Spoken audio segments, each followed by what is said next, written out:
Thank you for the roses. Thank you for the roses. Oh, now there's a fire.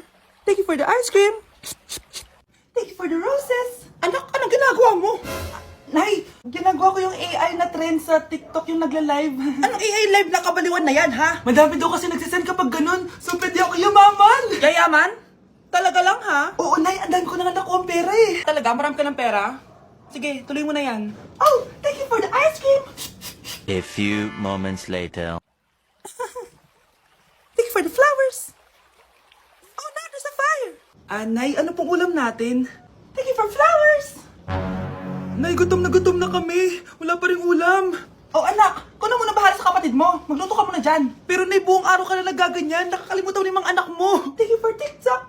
Kita mo nagpapayaman ako dito, di ba? Gusto mo mag-live ka din para may silbi ka naman at di ka pabigat. Thank you for the flowers.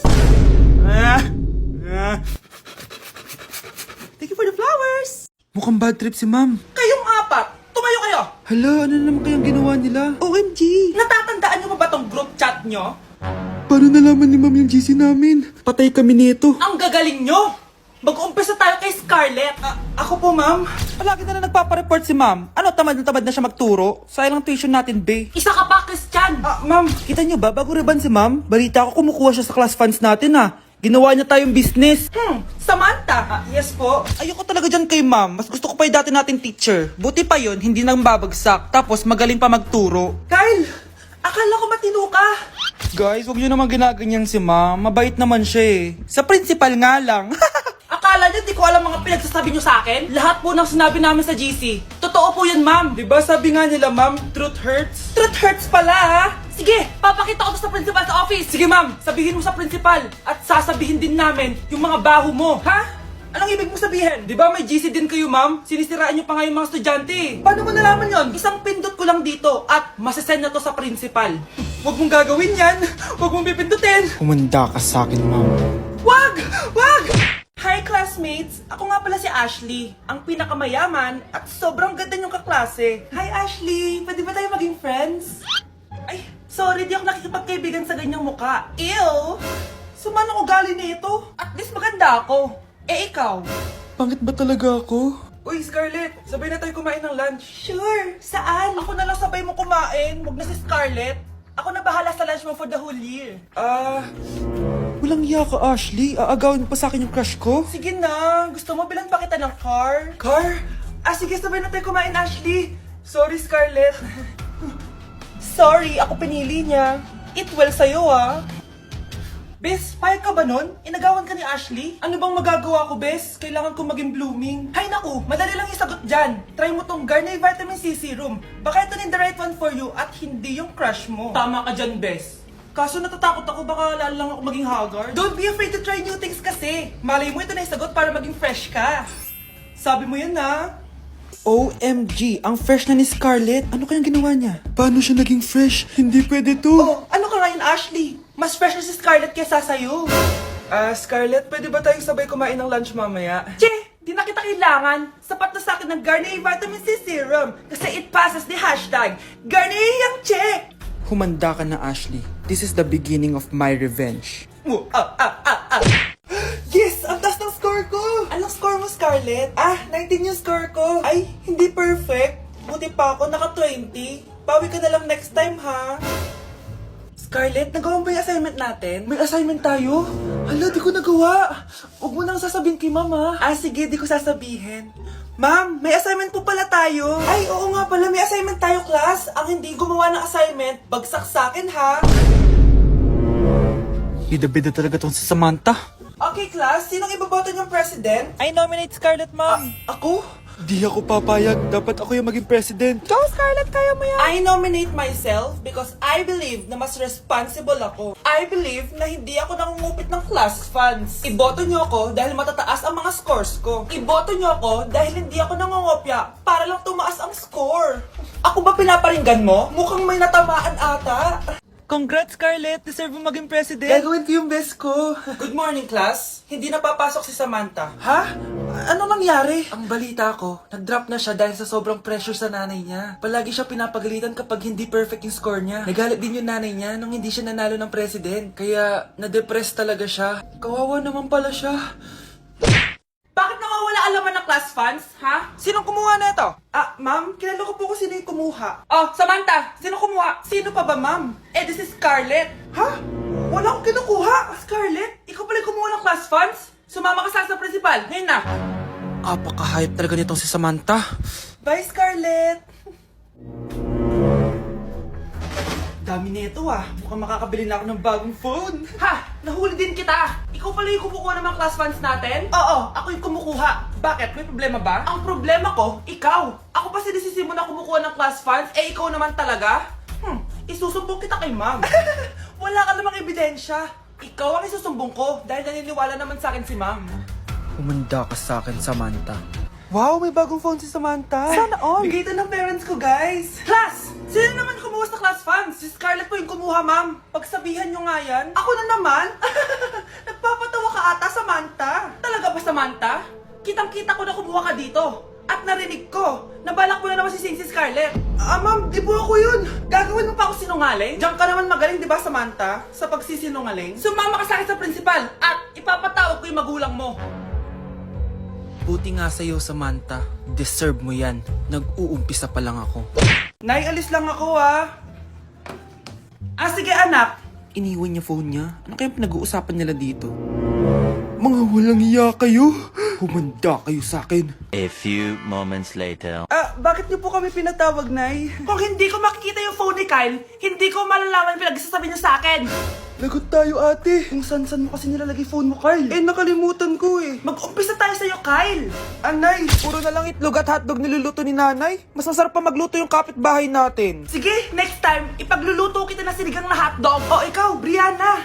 Alam niyo bang nagalit sa akin si nanay kasi dati with high honors ako, di ba? Tapos ngayon with honors na lang. Siya nga bagsak nung high school Oo, bagsak ako. Pero top 1 ako ng kinder. Kevin? Wala akong sinasabi Grabe talaga si nanay. Umaga pa lang galit na siya. Tapos utos pa siya ng utos. Bawal ba magpahinga sa bahay na to? Grabe. Wow, wala ka palang sinasabi At ikaw, Scarlett? Yes, Nay. Mga be, alam niyo bang galit na galit sa akin si nanay dahil daw nag-boyfriend ako na maaga?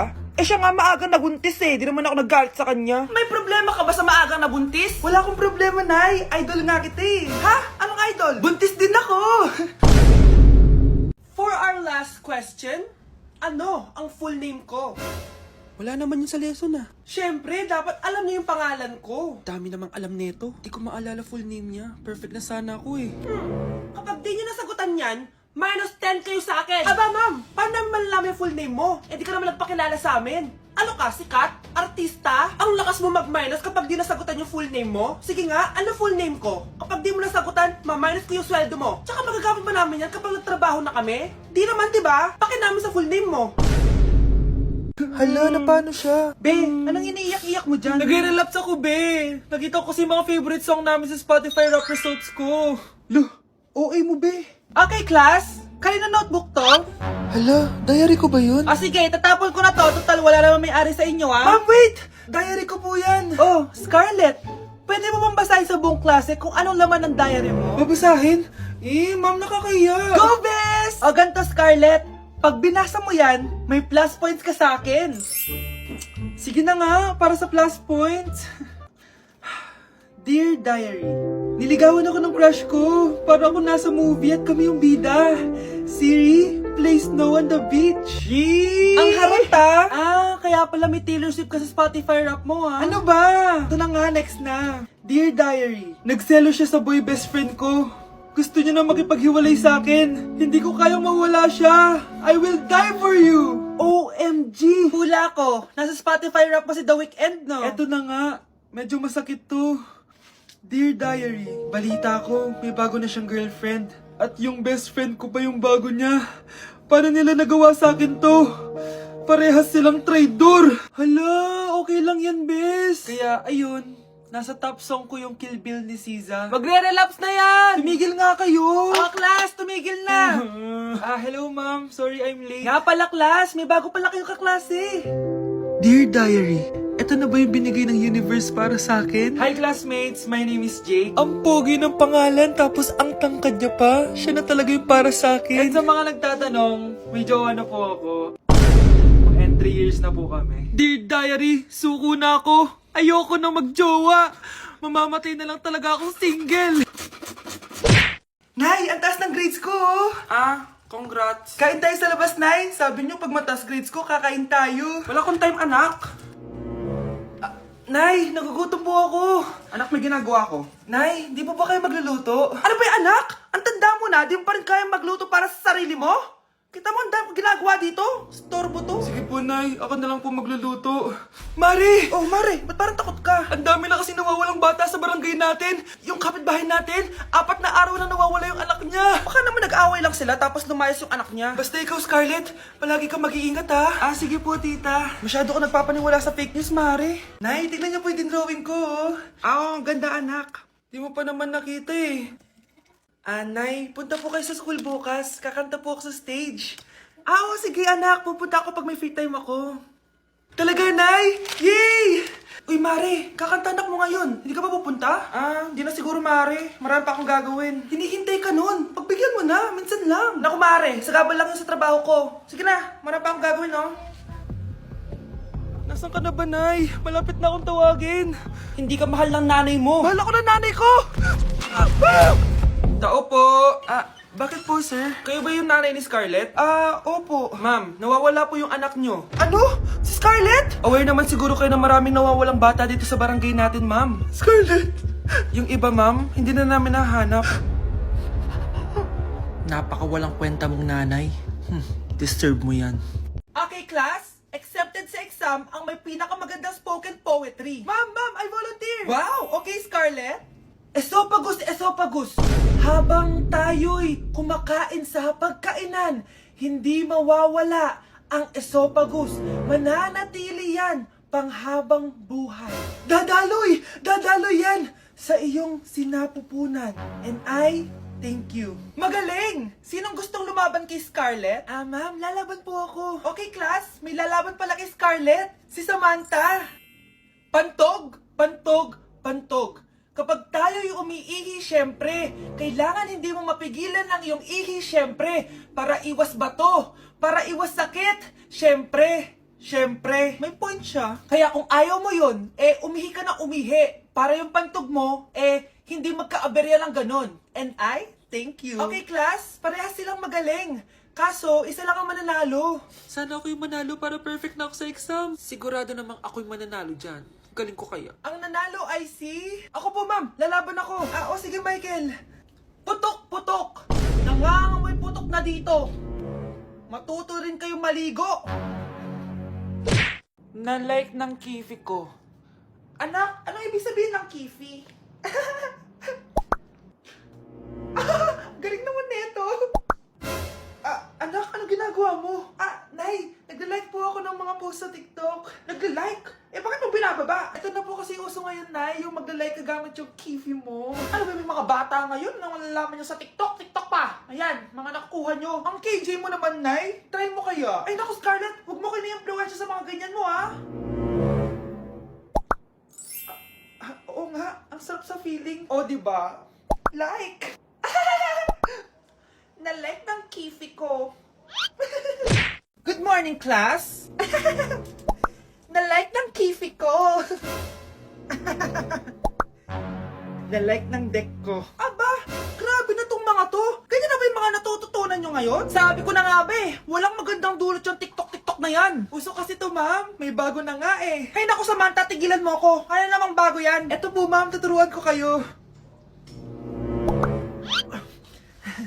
Anong pinang-like mo, Samantha? Yung esophagus ko po, ma'am. Esophagus? Grabe yung talent nyo, ha? Ikaw naman, ma'am. Try mo din. Sige. Ma'am, mali po kayo. Ma'am, sumobra po kayo. Hindi na po esophagus yan. Bitukan na po yan. Hello po, ma'am. Ang ganda naman po ng bahay nyo. Sino yan, Nay? Hello po. Anak, ito nga pala si Bebang. Bagong katulong natin dito. Siguraduhin mo lang na magaling ka, ha? Dahil ayoko sa lahat, yung tatanga-tanga. Opo, mama. Ayusin ko po yung trabaho ko. Sige na, mag-umpisa ka na maglinis. Sige po. Di ko talaga gusto yung bago namin katulong dito. Nakakainis yung mukha niya. Ano yun? Ano ba yan? Unang araw pa lang dito, may nabasag ka na agad? Sorry po, ma'am. Tatanga-tanga kasi maglinis. Di mo ba alam na 1,000 pesos ang isa niyan? Linisin